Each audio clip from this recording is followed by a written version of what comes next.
Hello, everybody. My name is Jerry Marotti, and to my right is my partner, Greg Marangel, and together we are the Wax Hunters. Hey, listen, we got a great show today, okay? A few weeks back, we had interviewed Steve Hart from Baseball Card Exchange, and it was a great interview, and we were really excited, and we learned a lot. But today, I think we're going to learn a lot more, because we have no other than Phil Endris. And Phil is the buyer for Baseball Card Exchange. So all that good stuff that came in there, guess what? It's going to come through Phil. So Phil's the hunter. Phil's the hunter. That's right. So Phil, welcome to the show. Thanks, guys. Good to be here. And so we're excited to have you. We had ran into Phil for the people that want to know where we found Phil. He was at the New York Card Show, taking in a lot of boxes to be wrapped. Quite busy that day. Quite a few of our boxes. Quite a few of our boxes too. Yeah, Phil, be honest. The Simpsons box that you saw was probably the coolest box. Let's not get into the Simpsons. Here's Bo. Now let's cut it right there. Phil is going to be with me on Here's Bo before the end of the show. So, we are excited to have Phil, and we really want to really get into this interview and really pick his brain, because this industry is starting, in my opinion, to make a really roaring comeback, big time, in especially unopened wax material. So, Phil, okay, enlighten us. What do you think? Where do you think the industry's going from here with old wax and what you've been seeing coming in? Well, guys, I really love cards. I think cards are the backbone of this industry. You can fall in love with autographed jerseys, signed memorabilia autographs, which I really love as well. But I think cards have always been and will always be the backbone of this industry, whether it be vintage, modern, even autographed jersey cards, or Bowman Chrome autograph rookies. I think cards, and graded cards in particular, are the backbone of this industry, and I really think they always will be. Oh, okay. Well, now as far as the old stuff, Steve had said that the old stuff's drying up. People are moving up to the 80s, starting to send stuff in. Do you feel there's still opportunity out there to buy packs in the 60s and 70s that you can get raw? That's a good deal, and have you guys certified boxes? That's a great question. Being that I love cards, where the cards come from is unopened wax. Yeah. And so I agree with Steve. The unopened wax in the 60s and 70s, 50s certainly is drying up. And it's harder and harder to come by. But as a buyer, I got to believe, I got to have a little dream, a little hope in me that there is several good deals left to be found. They can be found in most random, isolated places. But yeah, I believe there's some places out there. I believe there's some still good deals to be found with untouched, unopened wax from certainly the 70s and 80s. I think when you get in the 60s, that's going to be really rare, and 50s will be next to impossible. Yeah. But yeah, I believe it's there to be found. And I mean, my dream is to one day find an unopened case of 86, 87 Fleer basketball, which I think would be phenomenal. They're out there somewhere. Yeah, they're out there somewhere. Well, I'm sure my partner's got a few questions for you in the later stuff. I always like to talk about the earlier stuff, but before I do that, what was your wow moment? I mean, in all the years you've been doing it, what was that one time where you said, boy, I'm never going to see this again? Yeah, that's a great question. I would have to say it was a find that really Steve found a few years ago, and I was just kind of along for the ride. And Reed, who is the buyer now for David Adams, was the buyer at Baseball Cards Exchange at the time. But if memory serves me correctly, I think Steve dealt with a couple guys in New York, or on the East Coast, I believe, actually. I'm not sure about New York, and found really 7 untouched boxes of 86, 87 Fleer basketball. Wow. And these boxes were absolutely pristine. They were in the original case. and they even have a receipt. And so, that's going to be the wow moment for me. Just seeing 7 untouched boxes in absolutely, just perfect shape. They're beautiful, beautiful cards. The fact that they have the receipt with it's kind of crazy. What are things that you look for? Like, how far do you travel when you're going to purchase a collection or take a look at a collection? And are there certain things that you need to hear identified before you go take a look at something? Yeah, that's a great question. So, I do this for a living, and I know a great deal about it, and you have to. I hope that's not an arrogant thing to say, but if you're in this industry, you got to know what's valuable, and you got to know what's not valuable. And many times, sellers will call, and they don't have as much information. They don't understand the market, the current market. And then there's very educated buyers that may know more about their product that they're selling than you do. But with that said, you do have to gauge the items, the inventory, the collection that an individual has. And so many times people will call and say, and they'll open up with a phrase like, I want to schedule a time for you to come by and look at my collection. After that, I then ask them several questions regarding their collection. If it's new, if it's modern, if it's unopened, if it's autographs, if it's unopened wax, etc. And sometimes, you can tell that the seller's like, well, why do you need that? Just come by and look at it. But the thing is, if we do come by and look at it, we are actually making an investment already. Mm-hmm. We're spending money True. to come to you, spending a day, spending several hours. True. And so we really have to filter our leads to make sure that the lead is not that the collection is good enough, but if it's something that we can use, something that we can sell. Right. And so we'll travel wherever. If somebody called me with a collection in England and it made sense and it was worthwhile, I'd be on the next plane out. I think a box of 52 tops would make sense, huh? A box of 52 tops might make sense. Yeah. Oh, absolutely. I think I'd go there just to look at it. I don't blame you. So the next question I have is, so what was your biggest letdown to a customer that came in and really thought they had something and you had all to do but chuckle? Did you have any of the moment like that, or most people come in know what they already have? Okay, another great question. I think I've had those moments. I don't know if there's a biggest letdown. I just had those moments. Kansas City Chiefs just scored a touchdown, by the way. Oh, okay. I like Tennessee, but okay. Yeah, I'm with Tennessee, I think, this game.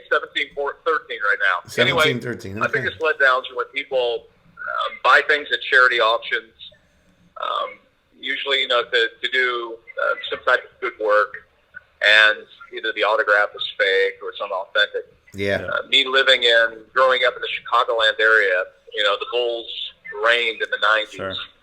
And auctions, whether it be charity or, I'll just leave it at that, charity auctions or other auctions, had many times a lot of memorabilia from the Chicago Bulls. Of course, Michael Jordan is the driving force there. So they'd have team signed balls of championship teams or individual balls in these collections. Wow. And, just about, I would say 90% plus are going to be fake. And Wow. so people come in to our store quite often with Michael Jordan items. Matter of fact, Steve texted me about a couple hours ago, with a Michael Jordan item, and I said, no, I don't think it's good. So that's the thing. I don't like to see good people swindle out of their money with fake and unauthentic items. Yeah, the autographs are tough. Were those like certified, or are they just like raw autographs that weren't authenticated at all? Yeah. Usually, there'll be a certification from a unknown company or just a piece of paper. So like Billy's really Card doesn't Shop. mean too much. Yeah. And then there's a lot of people, and I guess you could say investors, that buy things on eBay, unopened wax, not certified. Yep. They get it a little cheaper than buying it at reputable companies, and they send it to us, and it's not authentic. Yep. So that stinks. Myself, even as a collector of just rare items, I bought a box of wacky packages, vintage wacky packages, and unfortunately, a lot of the packs in the box were unauthentic. Wow. It's a very rare box, Yeah. worth a few $1,000s, but so I feel bad for anyone that gets swindled. Sure, for sure. Well, so we've talked, me and Greg, about the Fritz vault, the Fritz collection. Okay, he had passed away in 2007. His website's still up, selling rare packs that are ungraded, and I would imagine they would be good coming from them. But my question is, what was the deal with him? Because I know you guys certified a lot of stuff from his collection. Was it? And I also personally own a box of 72, 73 Topps basketball from the Fritz vault that is absolutely gorgeous. The perforations aren't even broken. Steve had certified it, said they're sweet. It was a really clean box. But can you give us a little insight, or to Wax Nation, what was the insight with this guy? What was it? Well, I can just tell you what I've heard. Okay. I can't speak as fact. Yep. But Fritz has been around forever, and they've always been a large company, a very just a good company in the hobby. So they would buy many unopened cases of wax, many unopened cases of vending, and build sets, for the website. And of course, they would be, they would have unopened boxes, unopened cases that were left from those particular years. From what I've heard, Topps would contact them with closeout cases for cases they hadn't sold yet, and offer them to Frisch. Frisch many times would purchase those large quantities of cases that were hard sellers in those particular years. Now, as to their current inventory, what they have, I have no idea. But I just know that the Frisch name and collecting has been a mainstay in the hobby for decades. Now, why did they ask you? Not only that. Go ahead. Why did they ask you to certify a lot of their stuff? I mean, was there a particular reason? Or, I mean, look, you guys, we called Steve, I think it's going to stick, the godfather of wax. We noticed that he had certified a lot of stuff from Fritz. Was there a particular reason for that? Did he reach out to you guys, or it just happened to come in and whatever came in was bought through him and you guys had to certify it? Yeah, so I couldn't say definitively what the reason was. Okay. But I would say that I would speculate and say that Frisch understood the value of the integrity of baseball card exchange. Yeah. And what our wrap means. We certainly do. So I would say that is the number one thing there. And when you sell, Frisch can sell a box on the secondary market. But when it goes into that owner's hands, then that owner would then simply have to say, well, I got this from Larry Frisch, or I got this from Frisch Cards. Mm-hmm. And you just, after it gets out of the Frisch hands, you really can't, prove that definitively. Right. And I guess I would like to say, working at Baseball Card Exchange and being around Steve and Rick and all of the other employees, myself, it's just been a great experience to see a company in the hobby operate with such integrity and honesty. Really, in my opinion, I was a client at Baseball Card Exchange before I was employed. They have added to the hobby in such a tremendous way, and just give security for buyers in the secondary market that what you're buying, if it's in our wrap, is authentic. Every pack has been looked at personally up to this point by Steve Hart. And so I don't know definitively why Frisch would want us to look at them, but I would say that he sees the value and the integrity and honesty of Steve Hart in Baseball Card Exchange. Wow, that's great. pretty interesting. It's also interesting that you were a client and a collector before you worked there. What was your go-to collection items? What would you hunt for mostly? He must have bought the most expensive stuff. That's how he got in, Greg. How do you think it, man? If we want a job, we got to start buying. I always, like many collectors, I try to make some money doing what I love. I loved studying the hobby at an early age, studying autographs, studying cards, and then I fell in love with unopened wax. Yeah. And I ended up buying a few boxes of 86, 87 Fleer. Actually, not from Steve. I bought them in collections that I bought before I worked for Baseball Card Exchange. And so, I was collecting wax. A lot of, I guess, a little background on my collecting. The first card I ever had in my collection was a pack of 1986-87 Fleer. And so, not a bad one to have. A little scene out of a. It's like a little scene out of a movie. Wow. I got on the school bus on the way home. I was in kindergarten, and for whatever reason, I don't think this would fly today. Kindergartners were riding home. We were dismissed earlier than the other elementary school students, so first through sixth. I was riding home with actual high school students because they were dismissed early as well. So the high school bus would come to the elementary school. We pop on, and there was this one like rocker guy. I mean, I'm serious. Scene out of a movie. He had the boombox on his shoulder. Listening to Bon Jovi, "Living on a Prayer." I mean, I'll never forget this. Yeah, I mean, it just came out like early '87, I think. It was the album, and so he had a stack of cards. He opened it right in front of me. He's like, "Man, I don't like this stuff. You want this, kid?" And I'm like, "Yeah, thanks." And I'll never forget it. Reggie Theus was on the top of the stack that he gave it to me. And what's funny is I've had that card forever. I got rid of the other cards. And I just graded it a few months ago, and it graded a PSA 9. Nice. So I had that card since I was a 6-year-old.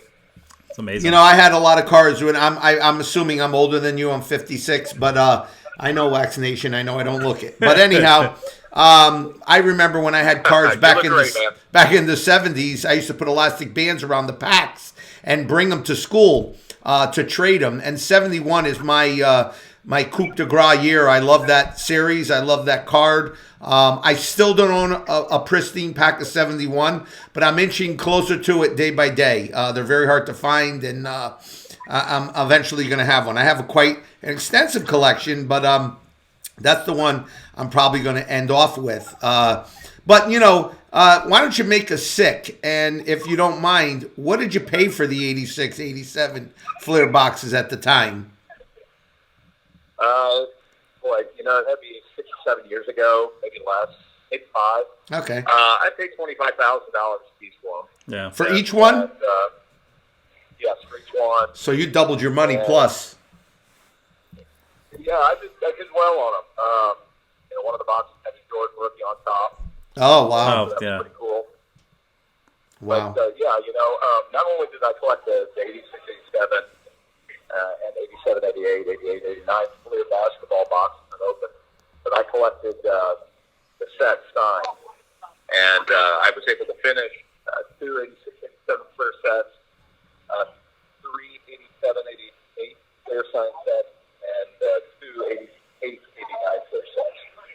So that's cards 1 through 132 all signed, and then 1 to 11 stickers. Wow, that's pretty impressive as well. That's a great collection. Well, what do you see going forward? I mean, statistically, unopened material has outdone the stock markets, outdone gold, silver. I mean, the rate of return is phenomenal, all the way down from a $10 pack all the way up to a $10,000 pack. And it doesn't seem like it's slowing down. Unless it's Here's Bo. We're going to get to that in the end. You just wait. We're going to get to that. He's starting again with the Here's Bo. But, all right, so anyhow, the bottom line is that right now investors have a golden opportunity to get in on some of the stuff that's older in the 80s that I think there's still room and potential for the cards rising. Now, I made a point on the show before that if you buy a $10 pack and you sold it a few years later for 20, it doesn't sound like a lot of money, but it's 100% return. That's the kind of things you got to look at. Do you think that these returns are going to continue? Do you think it's still going to be good? That's a good question. So first of all, I don't do a lot of speculation as a buyer. As a buyer that, from working for the company, I don't do much speculation. Gotcha. So, I think it's very important, first of all, if you're, buying for a company or buying for, to turn around the profit quickly, that you don't do much speculation. Mm-hmm. Yeah. As a collector and certain things that I would keep for myself individually, I think unopened wax is a pretty good investment. Now, there's a couple things that we've got to keep in mind. Number one, the economy right now is very, very good in the United States. Yep. And so the market's going to move like anything with the economy. Gotcha. So as long as the economy is good, then prices should stay up and climb. Now, if the economy goes down at all in the next 2 years, 5 years, then I think the industry will go down as well with them. But, it's cyclical. The economy is cyclical.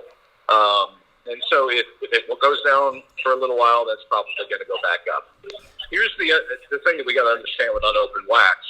From the 80s, 70s, they're not making any more of it. Right. As I say that all the time. And so when you think about that, there's not much speculation that goes into it. As long as there's demand, we know that there's not enough supply. Yep. And as long as people are still breaking that wax from the 80s and 70s, and trying to get PSA 10 Gem Mint cards, then supply is going to keep going down, and demand will exceed the supply that's on hand. Yep. What do you know? What do you know about the 2009 to 2011 supposed recession in the industry, where boxes they're claiming were short printed, short supply, there wasn't a lot made? Is that true, or is that just a speculative rumor?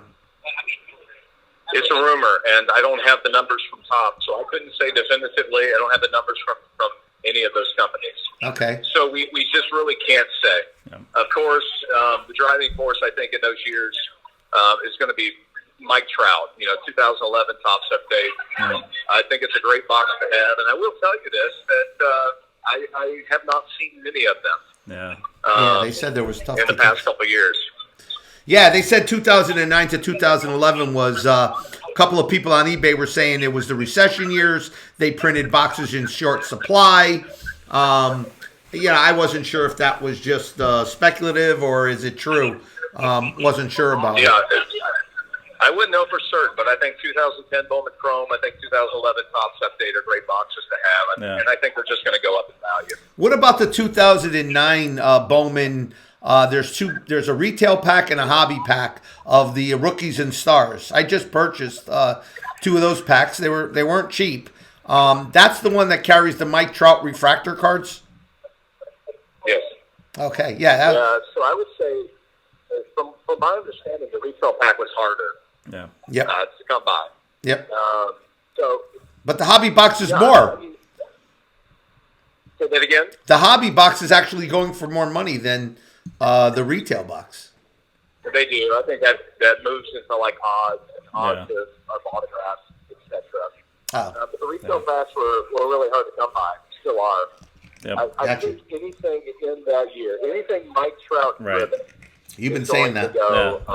I was on the Mike Trout bandwagon. You still are. Yeah, I always will be. He's one of the 2 greatest baseball players probably ever. Yeah, well, that's gonna. Guys, I got a real quick story about Mike Trout. Yeah. I go to spring training just about every year. Nice. And so it was 2010. He hadn't made his debut yet. I think he made his debut in 11. Yep. It's 2010, and I'm at Diablo Stadium watching the Angels. Now, mind you, Mike Trout is just a prospect, and it's not really a big deal. Well, he's there, and they're doing like sprints from home to first. And Peter Borges, you guys remember that name? Yep. Peter Borges was a highly touted prospect for the Angels, and fast as lightning. So he went from home to first. And I'm like, wow, this guy can run. Well, the guy right after him was this young kid built like a linebacker. He runs from home to first, and I turned to the guy next to me and said, I don't know who that guy is, but he looks just as fast as this Peter Borges guy. Yep. And he said, well, that's the number one prospect for the Angels, Mike Trout. Yep. Wow. And sure enough, I got to meet Mike several times, talk with him, and he's an outstanding person. Yeah, it's just a great player. Well, that's great. I was telling Jerry I had purchased a box of 2010 Bowman Chrome back in 2010, and I wish I just kept it closed. Yeah. You know, and we advocate keeping everything closed to Wax Nation. Don't open it. You know, you can have a little fun with some things, but we prefer everything closed and wrapped by BBCE. Yeah. We just hope that when Steve decides to retire, that we're able to, they pass the torch on so we can still have a quality and integrity in the business like you guys provide. Well, let's just hope Steve lives to 120 That's right. and just wants to keep working. Let's do. So what do you think about Zion and the boxes that are coming out now, like the Panini Contenders and the Optics boxes? Those are Prism, Prism. you name it. Yeah, those are jumping a little bit right now, especially because he's going to be debuting in a couple days. So just curious to see what your thoughts are on that. Yeah, good question. Again, I don't do much speculating as a buyer. You know, when I collect, even personally, I'm sticking to the sure things. I'm sticking to the Birds, the Magics, the Jordans, the Mike Trouts, the Irvings, Mickey Mantles, Irving. etc. How about Pujols and Nitro? How do you feel about those guys? Who? Albert Pujols and Nitro. Me and Jerry have been going back and forth about the 2001 Bowman Chrome. Yeah, that's a good question. I think it's very undervalued. Personally, that's what we feel too. Okay, yeah, we do too. Yeah. It's funny you I say think that. it's very undervalued. I think Pujols is going to go down as one of the greatest that's ever played. I think what hurt the hobby is that both Albert and Ichiro stayed. You know, they played into their later years, with Albert still playing right now. Yep. And they had, I would say, non-typical seasons, several non-typical seasons for what their earlier part of their careers presented. Because of that, people kind of, just sort of forgot how dominant Albert Pujols was. Yep. And forgot how amazing Ichiro was as well. But, they're going to, Ichiro's retired, Pujols will retire in a couple of years, or a year, or maybe this, I don't know. I would think probably after this year, yeah. And let's hope Harper makes a Let's hope Harper makes a comeback. Yeah, comeback. Yes, he's had really one great year. Yeah. And other than that, it's been, and it's definitely solid. It's definitely all-star caliber. But he just hasn't put together the string of years to make him one of the greatest, unlike Albert and Ichiro. Yep. And so, I really think the 2001 product in baseball is undervalued. Yeah. And it's kind of neat that you brought that up, because I just bought a couple 2001 boxes for Baseball Card Exchange. And again, they might be on the website right now, but I think that's a great product to invest in. Yeah. Well, we'll probably use your name if we buy one to get an employee discount. Yeah. We'll try to get through to that. We don't know. Well, you take that up, Steve.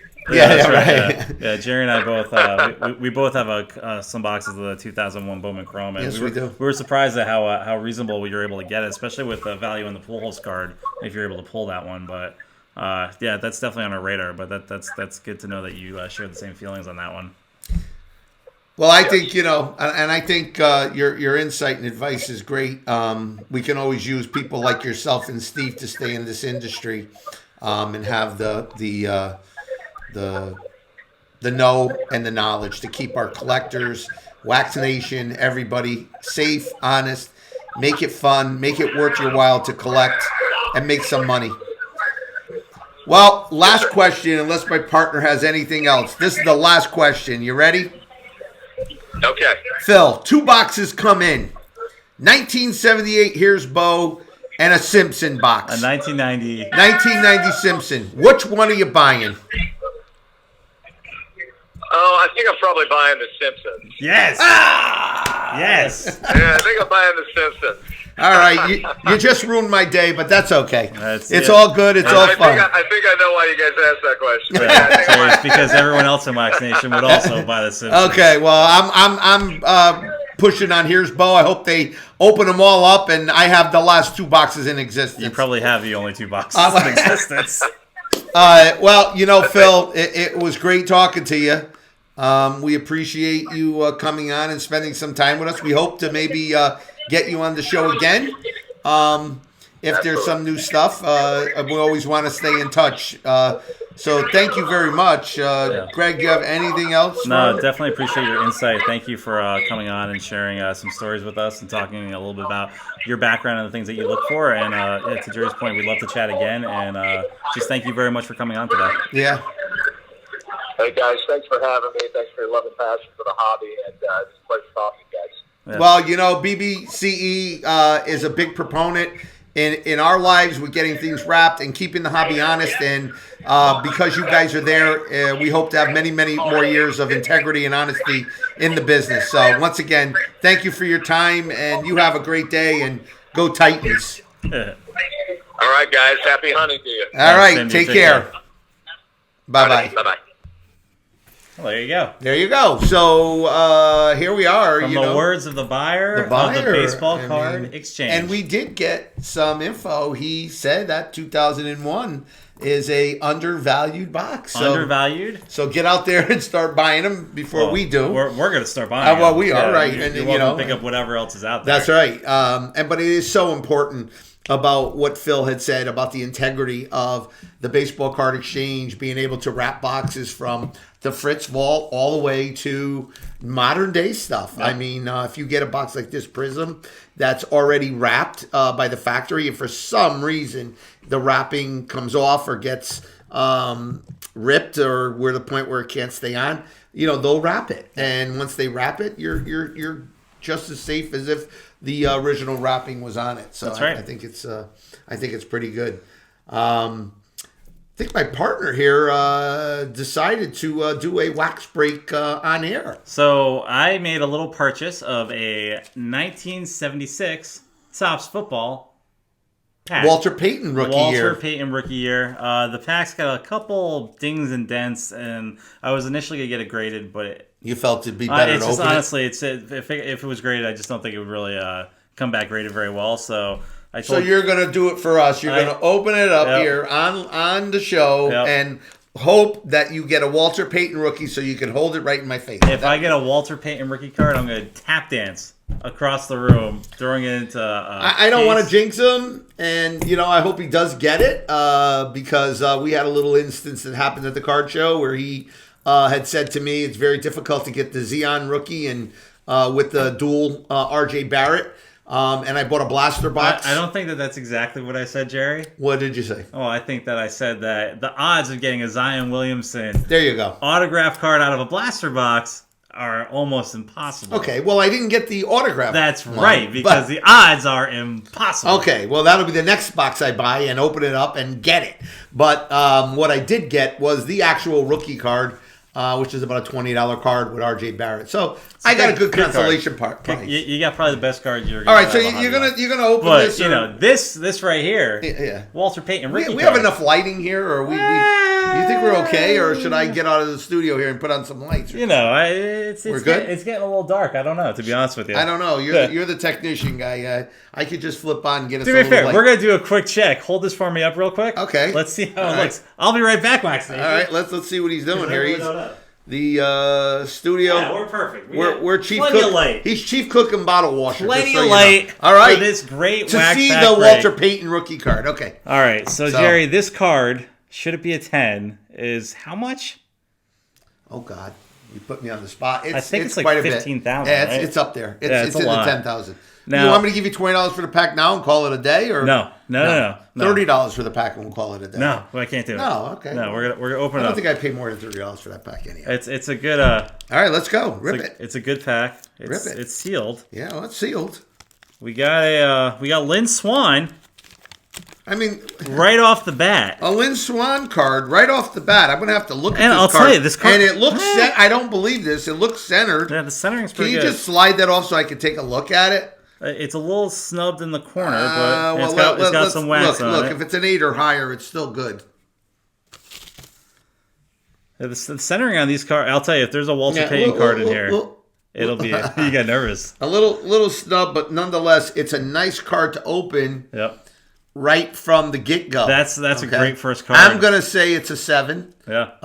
So let's see what Second else card here. from the Cowboys, Mr. Randy White. White. Oh wow, Randy White. Nice looking card. Yeah, also a nice looking card. I'll tell you, condition wise. Well, now you got to remember, Wax Nation, just because it's not the star, if one of these cards, which looks like could be a 10, you want to send it in to become a 10 because this card is pretty much close to being centered and 4 sharp corners. So far, of the 2 cards we've seen in these packs, not bad. Even this one too, Conrad Dobler. Okay. Oh, we got a good card there.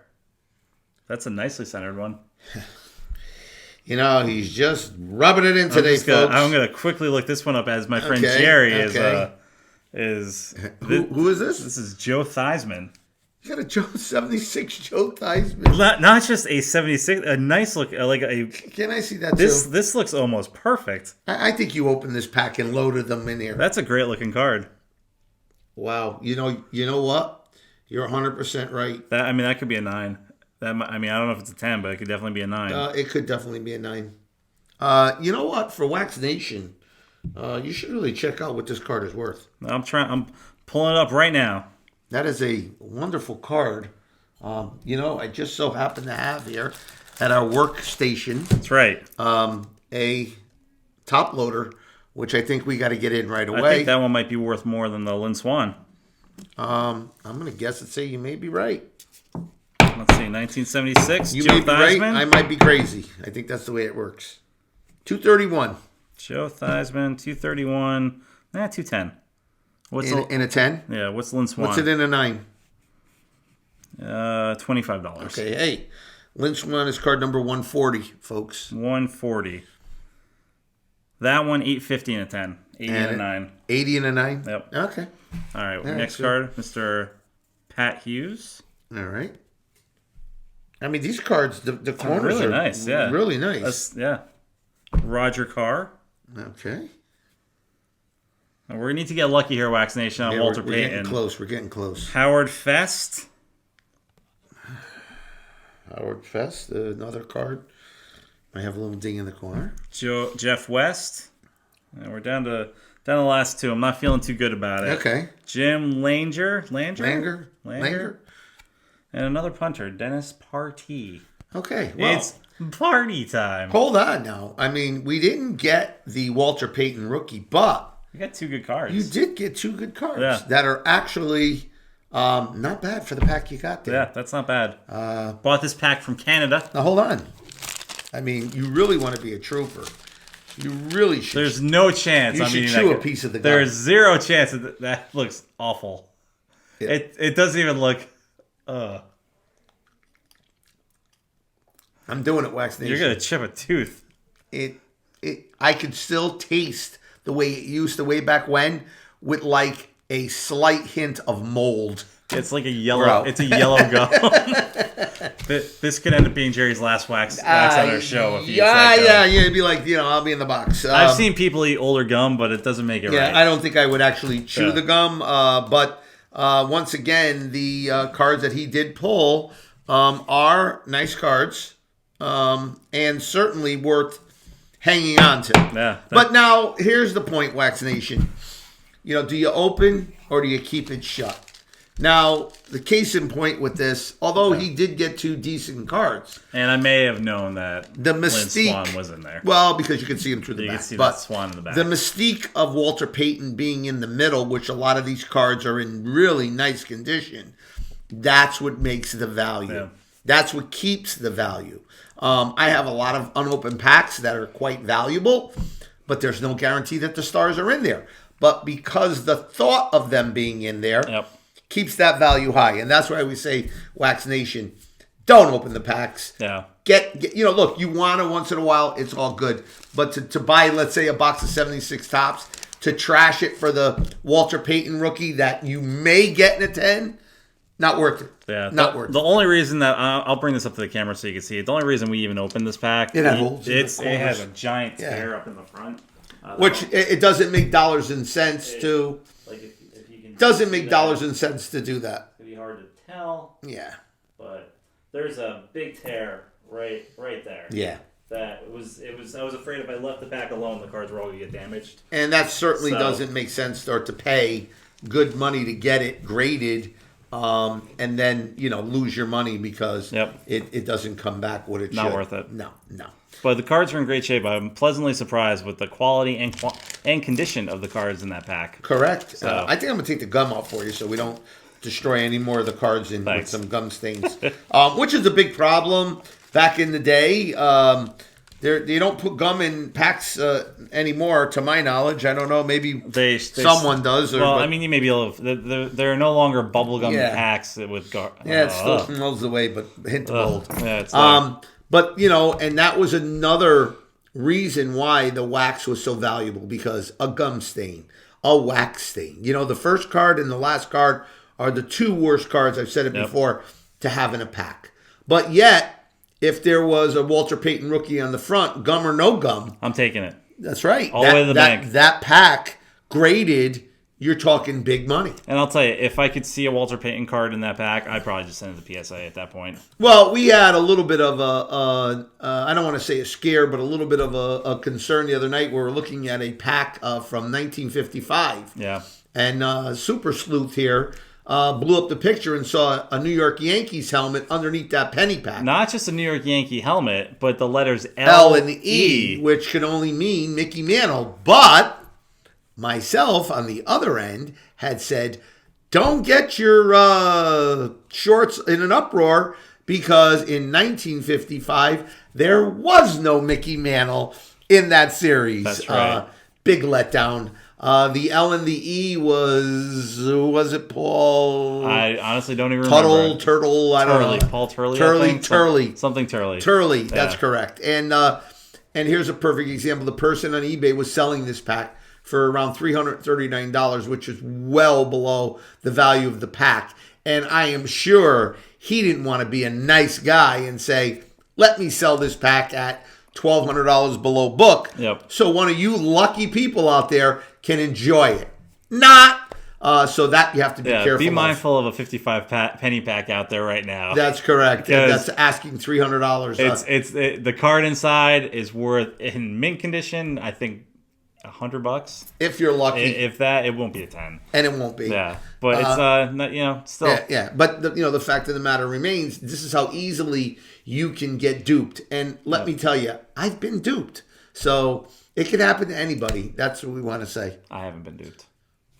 Well, you buy Simpson cards. How could you be duped? I'm the foremost authority on Simpsons cards. I cannot argue that and point. As per our great guest, Phil from the Baseball Card Exchange, I knew this was coming up if again. you were looking at a non-sports box to buy, an up-and-comer, an undervalued, a pinnacle of future wax success, look no further than our friends down on Evergreen Terrace, our jolly yellow neighbors, our good friends Homer, Marge, Lisa, Bart, and Maggie. Oh, God. This is the killing Simpsons. Me. Listen. Those cards will come in, Jerry, in a perfect 10. Okay, so if these shows are starting to pick up steam now, share us, tell your friends. If you're getting into collecting. Like, subscribe, follow. Do it all. But you know what? Tell us how much you like Here's Bo over The Simpsons. Bo Derek, guys. Bo Derek over Marge Simpson. There's no comparison. There's not. Marge all day long. I'll take Bo. Marge is still looking good. 30 years later, she looks exactly the same. Well, before we get into a slugfest over Bo and Here's Simpsons, why don't you tell these wonderful audience where they can find us? Well, so if you just want to listen to our wonderful banter back and forth, you can listen to us on iTunes Podcasts, Spotify, iHeartRadio. You can find us on Facebook YouTube. at The Wax Hunters. You can find us on Reddit, on Twitter, and of course, as you're watching us now, on YouTube. So make sure you're liking, subscribing, and sharing, and giving us comments, because we want to hear from Wax Nation so that we can keep creating this awesome content for you and doing some fun stuff like talking to Phil from Baseball Card Exchange. Again, big shout out to him. You can find Baseball Card Exchange at bbce.com or baseballcardexchange.com. Lots of great stuff that you can buy on there. You can get your boxes certified on there. They even have a pricing guide if you're curious on what some of your boxes might be worth. You can find that on their website too. So lots of great resources, information on there as well. And I'm going to go hang my head in disgust that he picked Simpsons over Here's Bo. I think that if we put a poll out there, I think 100% of Wax Nation. I wish we could. Maybe you would have had Dudley Moore, but Is there any way you could set up a poll on one of our sites that they can click on? Yeah, I sure can. I think you should. Yeah, I will. I want to see what happens. I'll be happy here. to do that. Okay, that sounds good. But Wax Nation, we thank you. We do, and it's been great. Another great guest. Stay tuned. We're going to have a few more exciting people. Hopefully, we're going to have someone from Heritage Auction, and possibly another guest of the show is one of the vendors that we met in the New York show, which is quite colorful. I think it will be a good show with him. The two of you had a really nice chemistry back and forth. We certainly did not, but it would make a great show, I can tell you that. He just had different ideas than I did. But nonetheless, that's what we're here for. We're here to share ideas. There's no right, no wrong, but it's just, a good banter of what the perception is between people collecting and people selling and dealers and collectors. Yeah, I think next week we should talk a little bit about the New York Card Show, some of the things that we saw, we found, and I think we will go a little bit deeper on that. That was a lot of fun. I think that's our show, and we had a great time. So in closing, I will say thank you for tuning in, and thank you once again, Phil. Great interview. You were very informative to Wax Nation. So share us, do whatever you got to do, get us out there.